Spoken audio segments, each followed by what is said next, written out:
the new Spotify AI DJ. I went through to Slam Dunk North. The amount of food there was, the amount of water there was, it was kind of packed. It wasn't very well thought out. And his response was, he called Matty Healy a slack-jawed fuckwit. You'd never need a replacement keyboard. You'd never need a replacement mouse. You wouldn't have multiple devices. You could just have it all on there and save stuff to the cloud. Hello, welcome back to the Man Overboard podcast, episode 41 this week. We're there, we've made it. We must be in like the top 3% of podcasts. We're in the top 1%. To have put this many episodes out, we're getting there anyway. It'll be like people with the OnlyFans thing, where they're in the top something percent. We'll have that on our profile soon. All we need is for Spotify to push us, and then we'll be in the top few percent of Spotify. There you go. But they've been coming out with some crazy new features recently. So the first one I want to touch on is the new Spotify AI DJ. Have you used it yet? Yeah, so this was something that I'd known about because I'd seen Spotify talking about it for a couple of months now. And I really wanted access to it, and it was a feature that I'd been aware of. I was like, oh, come on, when am I going to get access to it? Because I knew they'd do the rollout thing where, percentage of users get it, percentage don't while they're testing it out. And one of my friends got it a week before everybody else got it, but they had no idea that the feature was coming out. So they were like, oh, I got this new DJ thing. It's pretty cool. And I was like, how the fuck? Why do you, everybody I know that knows about it didn't get it for weeks, and people that didn't know about it got it weeks before but didn't use it. But I am over the moon for it. I'm all for it. I think it's been good so far. But I was in exactly the same boat as your friend. I had no idea it was coming out at all. I'd not heard a single thing about it, and then it just popped up on my Spotify. True. I was like, "Oh, what's this? What is this?" And then when you clicked into it, what did you think? Who's this fella talking to me? DJ He was like, you've been listening to a lot of indie music recently. Here's a playlist that you'll love. And then it just jumped into my favourite ones that it does on because I like that it's not just taking music from your library, because I fall into a trap with Spotify and any kind of music service where I'll listen to my liked songs playlist or one big playlist that I've got, but Spotify likes to just play the top 100 songs from that playlist. You never hear any of the deep cuts from that. If you've got a playlist with over 3,000 songs on it, there's about 2,500 that you'll never hear if you put it on shuffle. It just doesn't want to play them. I don't know why. But with Spotify DJ, it seems to be doing a good job of digging deep and finding new music and finding music your friends are listening to and bringing stuff in from here and there, different playlists and that. But it's strange how everyone stopped listening to the radio, but this is practically just the radio, but on Spotify. It's like personalized radio though, isn't it? Yeah, because it switches between all the different genres, but obviously pick songs that you like or that it thinks you'll like. Whereas the radio, normally you just pick one genre for a radio station and there's all the ads in there, which is really annoying. Yeah. But it's a cool feature. And Spotify, I was talking about this with my old man the other day. Spotify now are becoming the kings of everything. Mm-hmm. They're the top podcast platform. They've got audiobooks on there now. They've got video podcasts. Yeah, they do, don't they? The host, yeah. Because I remember the first time I saw a video podcast, I think it was the Always Sunny podcast. And they did audio episodes initially, but then when they started doing video episodes, they were like, and we're going to put them on YouTube and Spotify at the same time. I remember hearing that and thinking, how are you gonna? And then one day I was watching the Sunny podcast and I opened up my Spotify app to change it or something, and I saw that the video was playing. So I was like, when the fuck did that happen? Their user interface as well is really simplistic, so I feel like they do blow a lot of competition out the water when it comes to videos and audio and everything. I mean, I've used Spotify for 10 plus years now. It's simple to use, isn't it? And I was there's a Netflix documentary about Spotify and why it was founded and how it came about. It's really interesting, actually. You should check it. You'll definitely like it. And they were saying that the reason Spotify came about was, is it Daniel Elk who's the founder? He was trying to listen to some music on the internet on LimeWire or Pirate Bay or whichever one it was, and he couldn't get the song he wanted. It was just impossible to find, or it was in a different language. No. Or it was a virus. or it was a virus. So he'd created marketing algorithms and stuff previous. So he was a tech guy, and he thought there must be a better way to do this, where not only is it better quality music and it's easy to access, but also the artists get a cut then, because at that point in time, more and more people were just choosing to illegally download instead of album sales. Album sales were already dropping, etc. And I found that really interesting, because I kind of see Spotify as a really bad thing in the music industry, which obviously they don't pay artists quite what they should in a lot of cases, especially with smaller artists. But at the same time, if they weren't around still and your only choice was illegally download it or go buy every album you want to listen to, Yeah, you're going to struggle, aren't you? Yeah, like you'd end up just buying 4 albums a year. I listen to 4 albums a week at least. And I think a lot of people would just take in less music in that case. Without the free access to the millions of songs that we have at the moment, I don't think I would listen to even 10%. I don't even think I'd know 95% of the artists I know now if it wasn't for This is what I mean. Spotify. You'd find a few artists you like, probably listening to the radio, and then you'd go buy their album and you wouldn't really discover anyone else. Spotify for me is I've probably discovered hundreds of artists, and they've got that little concerts tab as well. Yes, which means you can see whenever anyone's coming near you. If you go on an artist you like them, scroll down a little bit, you can see if they're doing a show anywhere near you. And the amount of times that I've actually seen that and gone, oh shit, and then gone and got the tickets. I think the issue is, like, not only does Spotify not pay artists enough, but also the fact of the live shows aren't worth as much as they used to be, because now venues take a cut of the merch as well. They take a bigger cut of the actual ticket sales. Everything, pretty much. This is what I mean. Whereas probably 10, 12 years ago, when Spotify was first starting to like really become a mainstream thing, artists were thinking, oh, well, if people discover us on there, at least we'll make money off the merch and the tour sales. Whereas now it's like every revenue stream has been really dwindled down to the point where it seems that only the biggest, like, upper echelon artists are gonna be able to take advantage of it in any way. I don't like you're saying though. It was brought in as like a means to an end. So it was like, let's at least give the artist something. Let's give them some pennies instead of allowing people to illegally download. I mean, people still can obviously, but giving people the option to pay, I think, is. Well, I love Spotify. I can't fault it. And I get that there's obviously issues that people have, like musicians have issues with the service due to the like sheer little amount of money that they get from it. But, it's one of those things where it's like you can't pay people in exposure, but they are kind of in a way also helping more people to find that artist. Spotify as a service, I can imagine has, I imagine, like you're saying, we've both found many artists through Spotify. So without Spotify itself, those artists, if they weren't on there, we wouldn't have found them. So it becomes like a self-fulfilling, like, it's like a catch-22. Yeah, they're annoyed, but yeah, it's helping them, but it's also not helping them enough, but they're getting money from it, but it's not great. And it's, But I think this new Spotify DJ, having that in place and having it so that, because there was one of them where it was like, I see you've made some blends with some of your friends. Here's a tunes that your friends are listening to. And he puts on, and I usually skip that one because it's obviously they're listening to it. Yeah, exactly. It tends to be that those blends, is very obvious which ones are my songs and which ones are the other person's songs. I've never really blended with somebody that, it was all the same. And I think that's the same with everybody. I don't think anybody has a friend who listens to exactly their music taste. But sometimes it throws up really weird ones where it said, now it's time for a vibe. And that vibe is library. I had that. And I had another one where it says, that vibe is anxious. I was like, Spotify, what you doing? The one for library. Yeah, library, it played Enter Shikari. And then anxious, it played some sad boy emo shit. And I was just like, now it's time for a vibe. And that vibe is getting really scared. I liked, the best one I've had so far is it said, oh, it's getting close to the summer. Here's like a summer throwback. But I just wonder if it picked one of the old Spotify playlists where it was a summer throwback or picked songs from each of them. So it has done that for me before. It said, now we're going to throw it back to 2016. Here are some of your songs that you really liked in that year. And the first time it did that, I was like, holy shit, this is going back into like all old playlists, the ones that Spotify have generated, because it must know of them. And then a day later, I got, now we're going to throw it back to 2016. I was like, what? And then it played the same first song again. And then a day later, now we're going to throw it back to 2016. I was like, use a different year. I've got 2014 up to 2023. You can choose any of them. Why is it? I think it needs polishing, but it is still in beta, I think.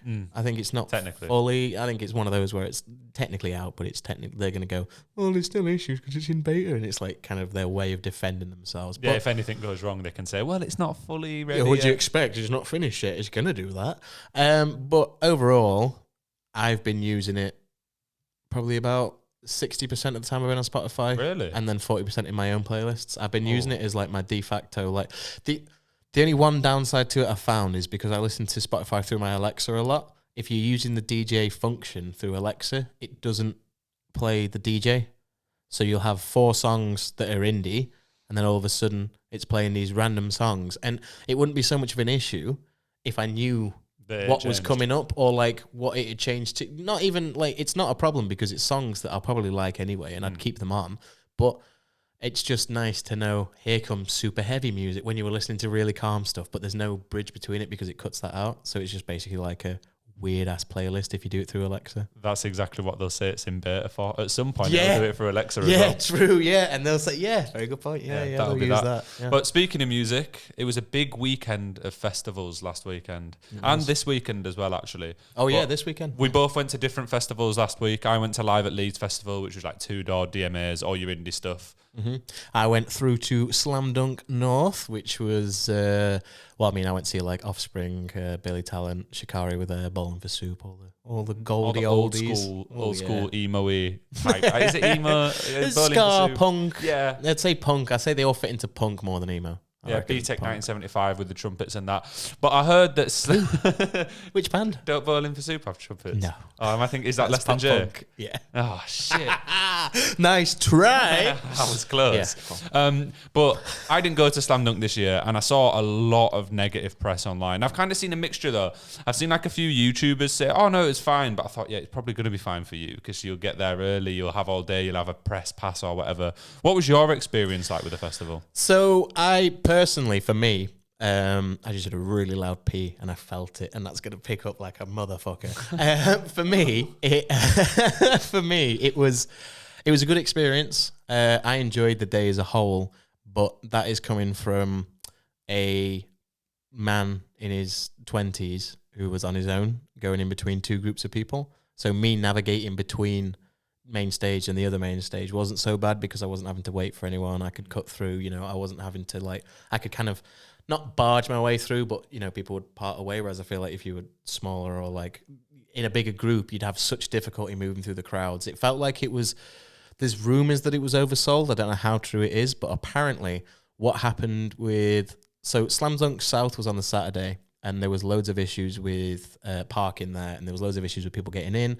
People were saying they were waiting like 7 or 8 hours. There's all sorts of like people, their experiences with getting in. And then when they were actually in there, the amount of food there was, the amount of water there was, it was kind of packed. It wasn't very well thought out apparently. And what was different about North was that they sold more tickets and they were going to actually increase the venue size. Again, this is allegedly, I'll throw that out there. They were going to increase the venue size and have it so it was a bigger area. But they ended up selling more tickets, but then they didn't go through with the expansion of the arena, which is why it felt more cramped than it had in previous years. Now, I'd never been to Temple Newsam for Slam Dunk. I'd only done the one in the city, and I fucking adored the fact that it was in a city because you were walking around the streets, there was music playing, and it just felt so. It felt different. It kind of like when you used to go to like your school for like a Christmas raffle, and there was something after in a school. Different light. Yeah, because it was like at 5 p.m. in the evening or something. And it was dark outside, and you'd be inside, and you were wearing your own clothes, and you could walk anywhere. Kind of, it just felt. That's what it felt like. Slam Dunk being in the city, it was just like, ooh, this is different now. I could walk down the street drinking alcohol. So, like I say, I don't have a point of reference for how Temple Newsam was in the past, but from my experience, it's worse than it was in Town Centre. Because number one, it feels too much like another festival, which before it kind of had this little edge of, it's in a city, it's a bit different. It didn't really feel like it fell into the list of like Leeds Fest, Download, and all those where it's just, acts in a field. So now it feels like it's going in that, so it feels like it's lost a little bit of its spark because that was like a selling point. But in terms of actually, like the acts were really good. They all did a really good job, but I think also the crowd was a bit dead. Like, if you got up front for any of the acts, there was a lot of, like, just, I don't know the best way to phrase it, people that were not wanting to go as crazy as you would if you were at Barrier. There was a lot of people at Barrier that were then getting pissy that people were pushing them or, like, getting annoyed, like, get off me and don't touch me and stuff like that. And you think, you're at Barrier. And I get that you don't want people to be crushing you against the barrier, but it was in between acts and stuff, and it wasn't like when there was actual crushing going on that you could just tell it was a general air of. Yeah, I think it sounds like people were just a bit pissed off in general. Yeah, like if you were there, you couldn't get a drink easily, you couldn't get food easily. It took you a couple hours to get in. you're going to be pissed off. They're naturally going to be pissed off. And I also think people are a lot more conscious nowadays of crowd crushing and how real and dangerous of a thing it is. So as soon as people start to feel kind of enclosed, I think it's natural and fair. I don't think they're unfair by doing it at all to say, you know, can you back off me? Can you move away? I haven't got enough space. But it did feel like there was an air of just annoyed people more than anything. But I mean, overall, like I say, I enjoyed the acts. I caught quite a few in the Notfest tent, which was like Fit for a King, all sorts of like heavier acts and that. And then saw Less Than Jake, and then I went over to the other stage and saw Billy Talent, who were fantastic. But I didn't really go into the crowd for Billy Talent because I'd kind of got there just as they were starting. And I thought, I'm not going to bother pushing in now. I might as well just enjoy the view that I've got.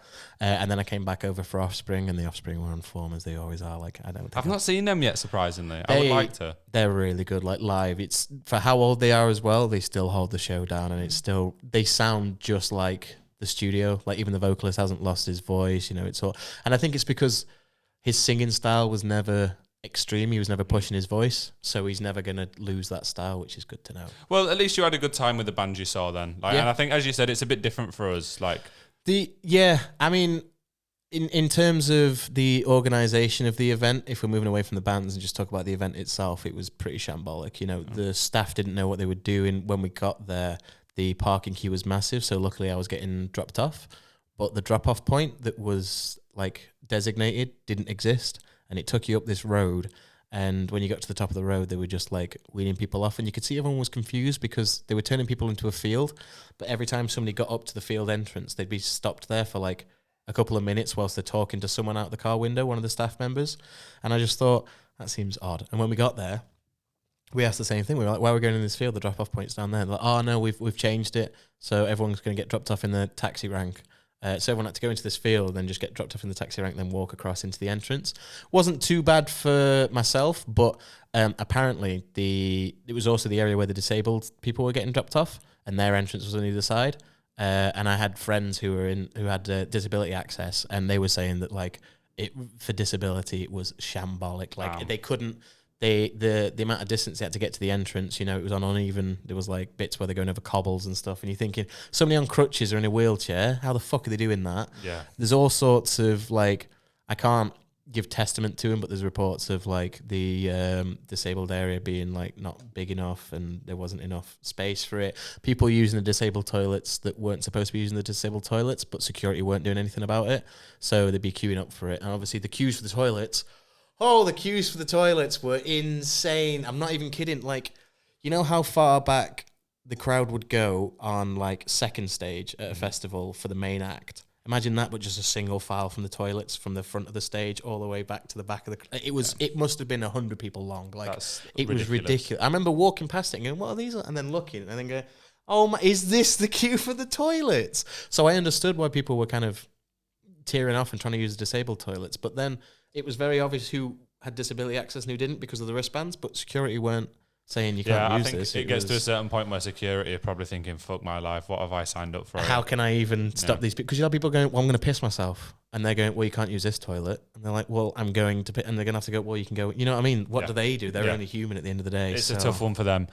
I had the complete opposite experience. Ooh. So, for context, for anyone listening, I went to Live at Leeds Festival the day before Slam Dunk at exactly the same festival site. So, they set it up, and then there's about 5 or 6 things there that go on one day after another. So, on the Saturday, I was at Live at Leeds Festival, which... Literally, I got the shuttle bus in, so I didn't have to park, but I had to wait for the shuttle bus back afterwards, and parking looked pretty calm. Everyone got out quickly, looked easy. Entrance took about 5-10 minutes. Got off the bus, got in, finished your drink, calm. That was one thing about the entrance. How were they on check-in at the entrance? Because a lot of people complain about Slam Dunk because, like, I got in. And, you know, like just naturally, even if you've got nothing on you, you're just naturally anxious that they're going to pat you down or they're going to check your bags. I just walked straight in. Yeah, Live They at didn't Leeds even stop cool. me. Didn't even stop me. They had no dogs. They made me empty my pockets, but that's because I had a lot in my pockets, and they were like searching bags and stuff, like what they needed to do. But well, there was people coming in, and like some of the mates that I was with, they had like handbags with them and smaller bags and stuff, and they were going, yeah, they didn't check this at all. I could have just brought anything in. Kind of. I did say to the people I was with after at Live at Leeds, I could have just brought a bottle of booze in here. Right. And I think it's a poor show, especially in like the current climate of what's happening at festivals, and there's been big shows where stuff's gone off, and I think people just, I think when it comes to bag checks, it should always be done. I get maybe not patting people down and maybe not giving people like, you know, fucking I think for me, over, let me find out. For me, it should just be like empty pockets, metal detector. Yeah, metal detector, just the basic thing. But the fact that they were you could just walk through, like you could have had anything on you. It's annoying though when you get overly searched as well. Like that is stressful. That's what I mean. If they have a metal, if you empty your pockets, obviously bag as well, like check your bag and metal detector you, that should be enough because then you don't have bare any minimum. kind of weapon. No, like bare minimum. Like I think they, you know, there's a bare minimum that they didn't do. They didn't even do the bare minimum. I saw, like, to be fair, they seem to be checking people all right at Live at Leeds. But again, the entrance was really easy. The queues were only about 5-10 minutes. Then you've got to wonder, were they just letting people through, for Slam Dunk in particular, were they just letting people through because it was quicker? Yeah, because probably. there was just that many people. Yeah, exactly. And they'd oversold anyway, allegedly oversold. So they were just going, just get them in. Yeah, that's what I'm saying. Because there would have been a massive queue and people already pissed off. They'd have just been like, get them in. Whereas at Live at Leeds, it was more calm. True. But situations for the bands and stuff, crowds, do you know what? I think there can't have been anywhere near as many people as were at Slam Dunk. I reckon about half. Like, I don't know how many were there, but every stage I wanted to go to was like busy, but not like too busy. Could pretty easily see the band. No issues with the crowd at all. Every bar, maximum took me 2 minutes to get a pint. Bloody hell. A lot of the time I went to one that I knew was a little bit quieter. The one near the main stage was pretty busy at some points, but literally maximum 2 minutes to get a pint. I didn't wait to go for a piss once. You know, because I use the urinals. Urinals, yeah, no, I didn't wait. If you were using the urinals, there was no queue for the urinals, but I only found that out. They were on the very far side near the main stage. So I didn't know there was actually any urinals. Right. So I didn't use the toilet for the first like 6 hours, and all my mates were going, I've been to the toilet like 4 times, have you not pissed yet? And I said, I refuse to queue. And then when I went over to see Less Than Jake on the other stage, I was like, oh yeah, because I'm a man, I can just go to the urinal. So that was easy. And like as far as food goes and stuff, there was actually really good selection there. Like I know that it was a piss take at Slam Dunk to get food, but for me, queues were like 5 minutes for food, probably the longest I queued for the whole day. Got a nice little smash burger, but there was like Greek food, there was Chinese, there was everything. Do you reckon they would have kept the same food vans? Yeah, it was. Do you reckon so? Definitely. Because there was salt and pepper chicken I went to. And the queue for that, like, you know, that it would have been the same layout then. Yeah, roughly, it's exactly the same. Was it? Oh, okay. So you know that top bit where stage here, stage there, and then a tent there, and then all the foods. Yeah, and then there. it was right at the end. The salt and pepper one. Because there was just queues going either way. That was the impossible bit, and like there was queue when we got in the salt and chicken queue. Salt and pepper chicken. I'd love salt and chicken. It went up and then came back on itself. And we waited for maybe 40 minutes or so to get to the front. Like every queue was doing it, and you got to the point where you were like, what fucking I'll tell you queue the is this difference as for? well. Like Slam Dunk must have been really badly organised then, because at Live at Leeds, there was only one main stage. The second one for Slam Dunk were fenced off. They didn't even have that open. And it was still calm. And that's without a whole other area for people to funnel into. It's either it is the organisation or it's the alleged overselling. I don't even think it would have been particularly oversold. I think because it's based on like how many security guards in the area. But I think it would just be sold to the point where it's cramped. Like I don't think it like legally will have been oversold, but maybe for everyone to have a better experience. Like tickets. Kind of like on a bus where it says maximum occupancy. But then is you stood this up. Many. Yeah, but everyone's exactly, cramped and you at the don't front. want to be like that. Yeah. So I think that's probably the case with Slammy. But Live at Leeds smashed it. Happy with them. Going to go back next year. Might not go to Slammy unless the lineup's amazing, because it sounds like a shit show. Fucking hell, like pretty much every day I was with was saying, unless they pull something out the bag with the lineup, they're not going to bother going. It's annoying as well because it's the first year they've had a really good lineup and sold out in a long time, and they fucked it up. And Bowling for Soup set like was apparently like one of the best sets they've ever done. And Jarrett even like put a post on Facebook saying this was in like 30 years we've been doing this. He says this is one of my favorite sets I've ever done. And I didn't fucking see it. So Billy Talented said, but I've seen them like 10 plus times. They're doing it all, and they're doing, and I've got tickets for it. So I'm going to switch up the order of how we were going to talk about things here, just to keep it on the music theme for now. All right. So there's always drama with Matty Healy every time, and I know you love talking about it. He's the vocalist for Bowling for Soup, isn't he? Yeah, he that is. band with the trumpets. So I found this really funny. 1975 do actually have trumpets. Yeah, I know. Yeah. Well, Bowling for Soup fucking don't. Yeah, because they're shit. So, all right. No, I actually don't mind Bowling for Soup. Yeah, I know. But I swear to God. Noel Gallagher did an interview this week, right? So Noel Gallagher's got a new album out, and he seems to just be... I didn't even know. Yeah, well, this is why he's doing all these slanderous interviews. So he did an interview, and they asked him about the 1975, and his response was, he called Matty Healy a slack-jawed fuckwit. Right, well, I mean... Well, so he went on to say, and it's just slander, but he said, at the Brits, the 1975 won the best rock or some fucking shit. I was watching it with my kids, two teenage lads, thinking, is it me being a grumpy old man? Yeah. Or is it shit? They were both going, oh no, this is fucking shit. This guy loves swearing. The 1975 best rock band, someone needs to redefine that immediately, because that is, I don't know what it is, but it's certainly not fucking rock. Whatever rock is, that's not it. To be fair, he's right. I wouldn't really class 1975 as a rock band. They're more like a pop. Yeah, they've got like a few songs that are rock. Pop rock? Yeah. But that's not their fault that the Brits have put them in that category. No, not at all. And it's in the same... I think this is kind of the same vein as when Macklemore won was it the VMA or something? I don't know if it was VMA or... It was a music award, and he beat out like Kendrick Lamar and like all these other artists, and he clearly won it because it was like... Oh, they just wanted them to win. And then it causes the issue of, do you hate Macklemore for that, or do you hate the award ceremony? So I think it's the same thing where it's like, do you really blame the 1975 for being nominated? Can they? They didn't nominate themselves. They don't choose what category they're in. Yeah. Well, I mean, I pretty much, I wouldn't say I agree with Noel's comments, but I wouldn't say that they're, a million miles from reality. Well, yeah, but I mean, Noel's comment is true in sense of they shouldn't be nominated for the rock band award. And he is a slack-jawed fuckwit, so he's true there as well. Do you not think though, like when you hear that, right, and he's on a promotional interview for his new album, do you not think he's just been salty as fuck? He's been salty as fuck, and he's doing it to get attention because he knows the 1975 have just won the rock award, and they're the biggest band in rock at the moment, clearly, according to the Brits.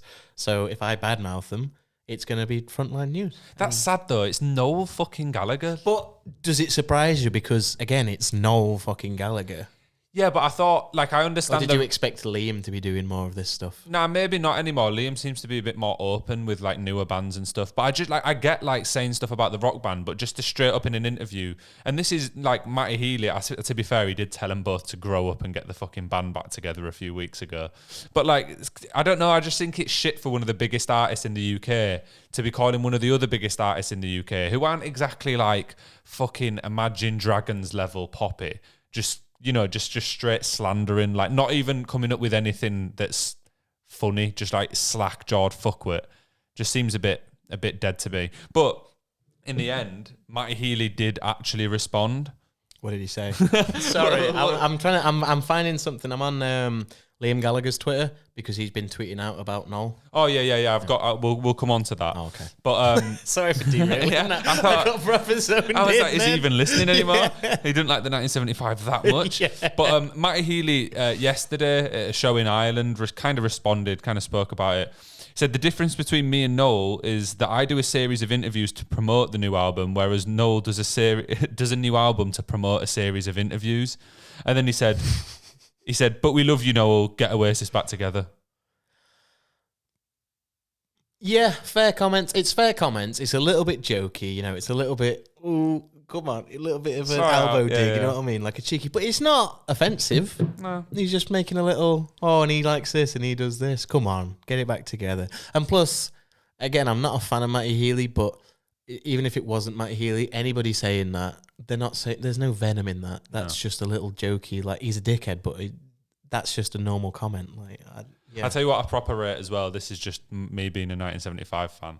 But at the show in Dublin yesterday, the support act pulled out on the day because they were ill. So Matty did a solo acoustic support gig before the 1975. So he just did his own 1975 songs acoustic for an hour, then went backstage for half an hour, then came back and did the proper gig, which for the fans is fair very play. good. Yeah, fair play. Like most artists would be like, I'll give him that because I was about to say, because he's an egotistical cunt. But no, I'll give him, okay, fair play, yeah. That's good. Andy's broken up with Taylor Swift. Has he? Yeah, well, apparently I've TMZ. heard. Yeah, but I also didn't even know that they were together. Oh, do you know what? It's very quiet. Like, as a fan of the 1975, and I don't mind Taylor Swift, but she's just fucking everywhere at the minute, yeah? And all the hardcore Taylor Swift fans online were just slewing Matty Healy the whole fucking relationship, yeah? So, now that they've broken up, I just don't have to see that on my timeline anymore. And I'm, like, obviously sad for whatever they had going on is over, like, for them personally. But I'm also happy that I don't have to have all the Swifties just fucking going blitz on everything. They are ravenous Swifties. They're everywhere. You can't escape them. She had beef with Eminem a little while ago. Something came and just Swifties everywhere, slating him. Eminem trending, but nothing to do with Eminem. It's the Swifties talking about Eminem. And then there was, I can't remember who else it was recently, had a whole fucking thing. And I wonder if it stems from the fact that she wasn't that big and didn't have that many Swifties when Kanye went apeshit on her at one time. And since then, all the Swifties are going, we need to protect her now. To be fair, needs protection. She has easily become one of the biggest artists in the world. Obviously, yeah. she's going to have that kind of fandom, but fucking go outside, man. Like, I just don't get it. Like, I get sticking up or like promoting your favourite artist's new album, but I out here sending 20 replies to one person who's not even said anything bad about them. It's just because you don't like that person. And they're in it. It's just weird behaviour, man. Like, it's weird to comment on like people you kind of know's relationships, never mind just some random person. You've never even seen them live. You can't get a ticket. They're 20 grand. And they say stuff like, oh, he's not going to be any good for you, he'll be toxic. And how do you know that? I mean, you're probably doing that with Matty Healy, but how do you know that? How do you know that? You can't say that because, again, we only know the personas that they put out anyway. Who's to say that Taylor Swift's a nice person? She'll be a right bitch behind closed doors. Yeah, just because her fan interactions are nice doesn't mean she's a nice person. You know what I mean? Yeah, but we'll leave the Swifties because if I post a TikTok about this, we'll get fucking battered. Literally, we'll have comments, just people kicking our heads in. I love Taylor Swift, really, please. But we touched on Oasis, and them lot need to stop flirting, man. Like, just get a room and work it out. It's unreal. And Liam's just announced a bunch of shows in early next year. I don't know if he said he's doing it. I don't know if he's announced the dates for it yet. But those are all going to be, I think they were just headline shows in the UK, maybe, or across Europe or something. And he's going to be playing like a load of classic songs and shit. And I think he's very much on the train to, potentially bring Oasis back together. Do you know what I've seen? Because Noel's been doing all these interviews, and I've keep an eye on Liam's Twitter. They're both just saying to each other, "Oh, just call me. You know how to get in touch with me. You can get my number. Call me. We'll work it out." And then the other one goes, "Nah, you call me. You've got my number. You call me. We'll work it out." And then Liam tweeted yesterday, like, "Oh, I've seen our kid over in America. I'm actually worried about him. Like, give us a call, whatever." Yeah. Yeah. Fucking, if you're worried about your brother, ring him, mate. Like, it's not that difficult. Yeah. Waiting for them to contact the other person. Well, I think that's what it is. Mostly, it seems to be that they just, neither of them wants to take onus for it. Neither of them wants to be the one to commit to it. Because I think it would be like a position of weakness for one of them to say, "Oh, go on then." Because whoever said, "Oh, go on then," is going to look like the one that didn't want to do it at this point. Well, no, I also feel like it's the opposite. It's if one of them actually picked up the phone, they'd be a legend if they managed to work it out. And in an interview, when Noel said, "Oh, just pick up the phone and ring me," he then went, "Oh yeah, but he won't ring me because it'll end up with us both in the same room, and we all know how that ends." It's like, fuck off, man. Grow the fuck. How old are they now? Pushing 60. Yeah.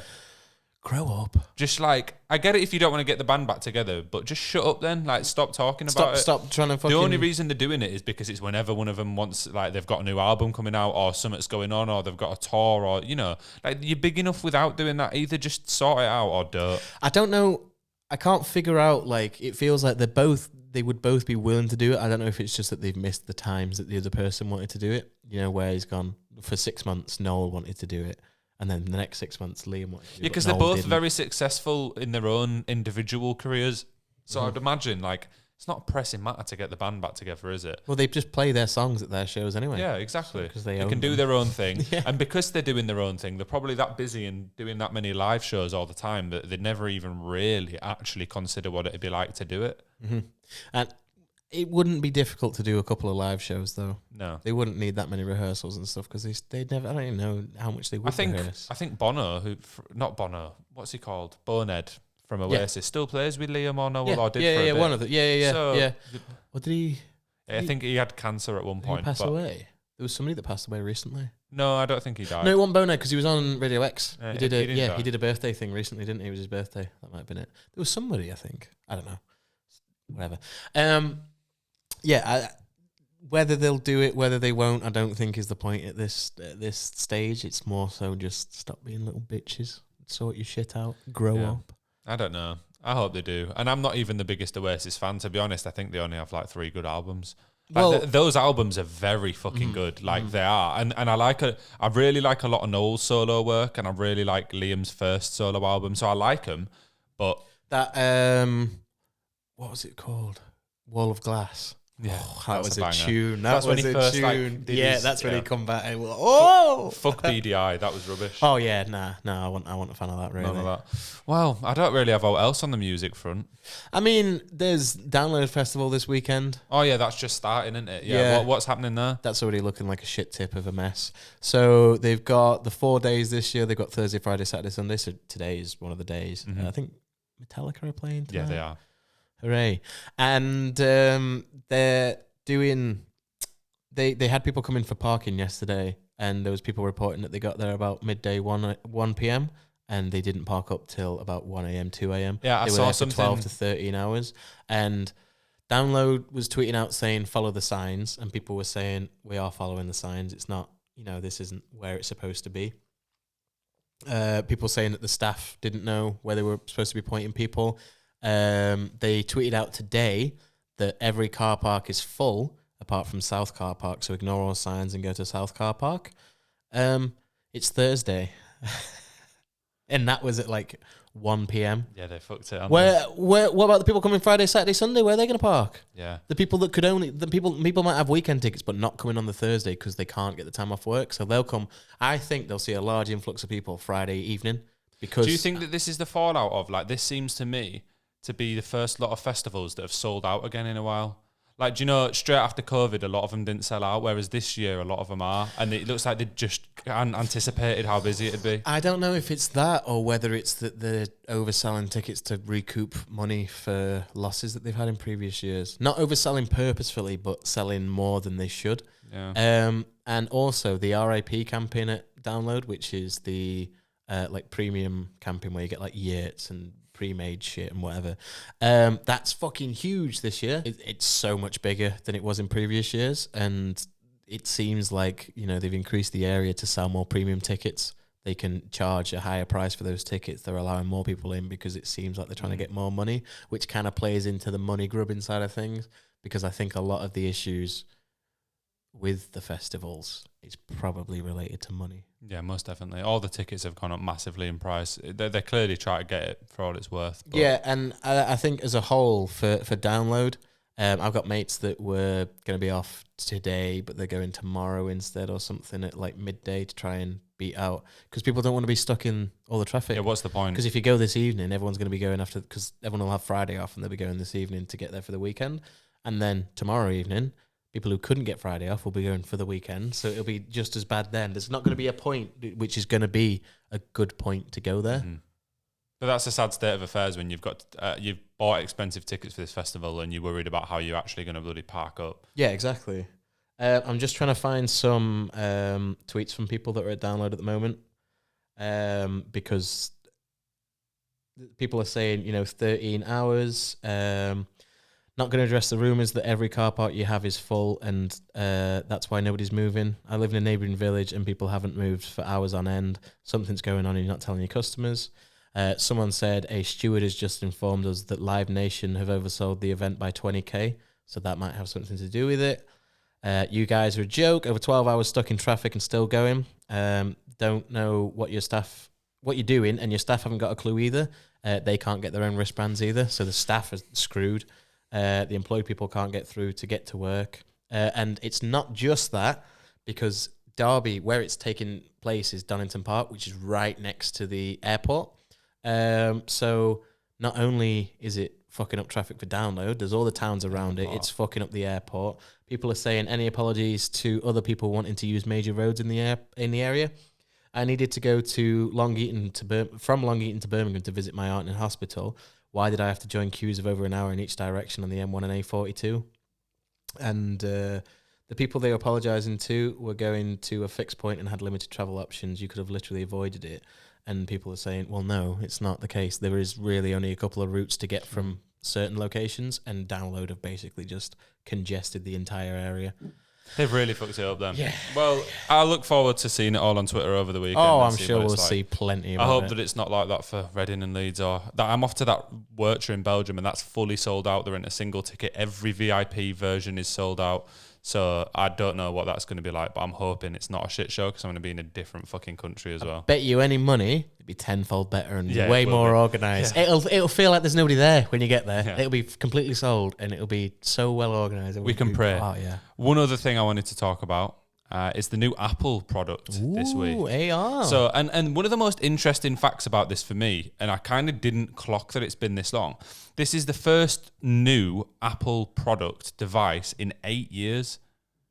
Like they've just stuck with new versions of the iPhone, iPad, right, AirPods were like the last AirPod new like Max or Pros. yeah, but they're and just the same thing. New versions, yeah. Which is crazy. This is the first like. So new, what was the last thing that they did? I think it will have been AirPods or AirPods Max, if you would class that. But it was just another variant. That's like the first time they dived into expensive headphones, isn't it? Mm-hmm. Oh, that was after the Beats acquisition, wasn't it? Yeah. So other than that, there's not. It's still just been iPad, Mac. Crazy. You know what I mean? Another fun fact before we go into it. This is the first device in which either Steve Jobs or Tim Cook. There's been no promotional image of them using the device. Every other device they've had it, or they've had the headphones in, or they've had something. This is the first one where they've not done it, and people are wondering why. And then all that people are posting in the replies is the picture of Mark Zuckerberg with his Quest headset, and he just looks like a dick, and everyone's going, this is probably why, because you just look like a knob. You can't have a good picture with something like that on. You do look funny with those on. But so it's like it's an AR device, isn't it? Like alternate reality. And I've watched the demos. I think. Yeah, augmented. Yeah. I've watched the demos. I watched MKBHD's video, Marquez Brownlee. Yeah. And that was like, it looked really cool. But it's also at a 3,500, so 3.5k price point, which is like shit. But my first thought from it was, have you seen any of the demos from it or anything, or have you not seen much about it? So, like, it's effectively like, it's just like a 4K VR headset, but the sensors on it are really, really good. So they were showing one example where, because it's just like a PC on your head, like you can just put up 3 monitors, and a fake keyboard will come up, or you can have a real keyboard, and you can literally work 3 monitors, resize them however big you want, do anything you want. You just scroll by just going like that, and it just works, and you can have your fingers anywhere and do anything you want. And it looked crazy, and you can select certain things just by looking at it for so long, or kind of like doing that. And yeah, the eye gestures. Yeah, that was the first bit of it that I thought, for it to have any practical use, for it to sell any units and continue, offices are the first place I could see it going, because if someone's in the Apple ecosystem already, like if a high-tech office, and a lot of them do use Macs, or at least the people higher up do, you would just need that. You'd never need a replacement keyboard, you'd never need a replacement mouse, you wouldn't have multiple devices, you could just have it all on there and save stuff to the cloud. You could have meetings with other people that have them where it's completely virtual, but you're in exactly the same like HD room, and you can like it would just work.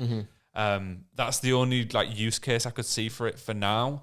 But Marquez raised a really good point of, now that Apple are releasing a high-end VR headset, it's going to mean that a lot more like dev companies and stuff start to go, all right, shit, now we'll really back it and put a lot of resource into this. Whereas up to now, it's been like mainly gaming. This brings out a whole new market for it completely. Yeah, because with this, it feels like there's going to be a lot more possibility, because I know Meta wanted to do it, and I mean, Oculus is Meta now, isn't it? I know they all wanted to do it where it's a realistic experience and when you move your hands, but none of them ever achieved it. But it sounds like if, Apple hit the nail on the head, which they always do, and everyone always follows, and everyone goes, no, but Samsung did this thing first. It's like they might have, but Apple did it better, and as soon as Apple did it, everybody copied, because they execute things very... I'm not a massive Apple fanboy, but you can't deny that they are the industry leaders in every form of technology. And I reckon they might have had this headset under wraps for time. Definitely. And they've been going, Well, actually, no. The Meta Quest can do that. Let's wait a couple of months, get these other features sorted on it, and then let's just fucking blow it out the water. Because Zuckerberg's probably shitting the bed now. He's probably going, nobody wants my shit now. They don't want to play in the fucking Miiverse where everyone looks like 2D characters of themselves. That's the problem. I think Meta's more cartoony, and they're trying to get it to seem realistic and like something that can be used in the workplace. And Apple have come in and gone, no, we'll do that. You keep a gaming device. That's it. Gaming device that they've tried to make into, whereas Apple's kind of the other way around, where they've made a VR device that can be used for gaming, whereas instead of a gaming device that can be used for VR. Yeah. And one of the other cool things you could do is like they showed an example of someone on a plane, and obviously you can just have headphones on. I think it might come with headphones of some kind. And you can have a film on Netflix, and you can literally just make the TV as big as you want, and it's in 4K. Like True. It's fancy because the screen is, so you can just put it as big as you want, but you can keep a little bit of vision. So, like, for example, if you wanted to make sure the flight attendant or your wife or whatever wanted you can still see that. And they were also, I don't know if this is what Marquez mentioned or this is already in the works, but they were saying it's going to be that high quality that you're going to be able to buy, like, you could buy a pass for like a tenner a month where you could have a seat in a football stadium or an NBA game, and you could just watch it like you're watching it, and you're in the front row at the $5,000 seat. A camera. Yeah. But you could like be there in 4K, full HD, 360 vision. That'd be a sick one. That could be something else. The only downside to it is you have to wear a big fucking headset. Oh yeah, and you're also not actually there. Yeah, that too. Yeah. But if you take that away, then I think that's the only downside I have with. I mean, it's obviously the major downside is that you have to wear the headset, but I think it's quite a big downside for me because I really don't like. I think I'd like it in the way that you're saying, where you can have the view of the peripheral view, so you can still see what's going on. Because what I hate is when you go over to a mate's house, you're all doing VR. They go, "Where's your go?" You go stand up there, you're in a room with like 6 or 7 people. You have to put these goggles on and pray they're not going to kick you in the dick. Yeah, you're gonna. It's so. As a group activity, I fucking hate it because I don't want to be able to not see anything. And even if I was on my own, I feel like if I had the headset on, I'd still be like, "Oh, where's the cat? Am I going to step up? Am I going to kick the table?" I'd always be checking. That's what made this seem really good, because it was like one of the examples they gave was a guy was in his kitchen making something, and he had the headset on, and he had the recipes up, and he had a video on, I had all the things, and he was just scrolling. And then his kid kicked a football at him from the other side, but he could still see that. So he just kicked the football back and then carried on doing his thing. And you could move tabs around and do whatever. I don't know. It feels like it's kind of like what Google Glass wanted to be. Yeah, definitely. But obviously Apple have gone, we can't put this in a set of glasses. It's going to have to be a headset. So they've used like realistic and gone, look, you can have what Google Glass was going to do, but you're going to have to wear a big headset. Because we're not in the year 2900. We're not at the point where we can have tiny tech like that. We're just not. Yeah, and I'd say it looks really weird when you see like the promotional video and someone's in the kitchen wearing one of them, and it does seem very strange, but every new tech innovation seems really strange. When everyone had these pieces of glass going around with them that you could take photos on and do anything with, pretty much people, that's a bit weird. I don't know if I like the like privacy version of that. AirPods, everyone was like, oh, they're a bit shit actually. They'll fall out your ears. Who wants just use wires, man. But yeah, and also people would say they looked very bizarre and it looked like you're a little alien. Oh, you connected to the internet with that kind of thing, and now it's just become commonplace. Exactly. And I could see a day, like I think when if it sells well enough for there to be a few iterations, which it definitely will because it's Apple and a lot of people will just pick it up to test it and review it and whatever. Because it's Apple. Yeah, exactly. I think that in 10, 15 years, there is a potential world where like high-end companies, you go into the office and there's no computers. People just carry one of them around. They can work from anywhere. They don't have to be at the desk. They don't have to carry the computer around with them. They can just slam it on, boom. It'll be unlimited monitors everywhere. You're not limited to just a laptop if you're on the go. Like unlimited power and access to the cloud and stuff. I think that is where it will probably be taken, and then those people will just end up using it at home, and it'll become normalized because then kids will see it when they're growing up, and by the time they're older, they'll think, oh, I'll have one of them when I'm doing my work. When I'm making music, you could have different instruments and stuff ready. You could have a fake keyboard on the side and play a few keys, and then you could have some drums there and play a few drums, and you could have the actual track there ready to make music. Yeah. There is many use cases where it could be not only helpful, but actually save you money in the long run.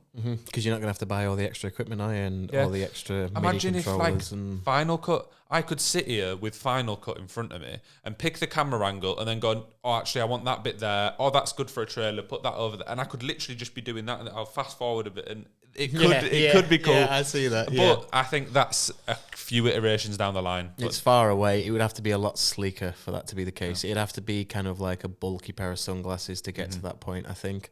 But I reckon 20 years. Yeah. I don't even think that. I think if it sells well, 10, 15. It won't sell well. It won't sell as well consumerally. Yeah. To me and you. They'll know this one's not gonna. It'll be businesses that end up buying this. Yeah, definitely. And I reckon a lot of businesses will buy one, and then they'll go all in, and they'll uphold their ecosystem, put it on there, and then they'll go, shit, why did we do that? Because then Apple stopped supporting it. Yeah.